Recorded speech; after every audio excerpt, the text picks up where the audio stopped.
குடிபோதையில் பிரதமர் மற்றும் முதல் அமைச்சர் வீடுகளுக்கு வெடிகுண்டு மிரட்டல் விடுத்த குமரி வாலிபர் கைது. கன்னியாகுமரி மாவட்டம் நாகர்கோவில் அருகேயுள்ள விசுவாசபுரம் பகுதியில் உள்ள வட்டார போக்குவரத்து அலுவலகத்துக்கு நேற்று இமெயில் மூலம் மர்ம நபர் ஒருவர் வெடிகுண்டு மிரட்டல் விடுத்துள்ளார்.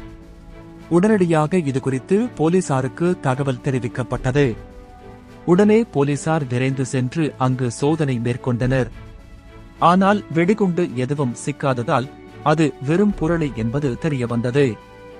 இந்த நிலையில் இதேபோல் சென்னையில் உள்ள டிஜிபி அலுவலகத்திற்கு நேற்று இரவு தொலைபேசி அழைப்பு ஒன்று வந்தது.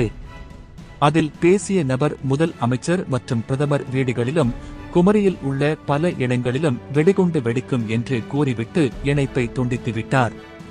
உடனே அவர்கள் அழைப்பு வந்த எண்ணை சரிபார்த்த போது அது குமரி மாவட்டம் போதப்பாண்டி பகுதியை சேர்ந்தது என்பது தெரியவந்தது. பின்னர் அவர்கள் இது பற்றி குமரி மாவட்ட போலீஸ் சூப்பிரண்டு அலுவலகத்துக்கு தகவல் தெரிவித்தனர். உடனே விசாரணை நடத்தி வெடிகுண்டு மிரட்டல் விடுத்த நபரை பிடிக்க மாவட்ட போலீஸ் சூப்பிரண்டு ஸ்டாலின் உத்தரவிட்டார். இதையடுத்து போனில் வெடிகுண்டு மிரட்டல் விடுத்த நபர் யார் என போலீசார் விசாரணை மேற்கொண்டனர். அப்போது வெடிகுண்டு மிரட்டல் விடுத்த நபர் போதப்பாண்டி பகுதியை சேர்ந்த இசக்கிமுத்து என்பது தெரியவந்தது.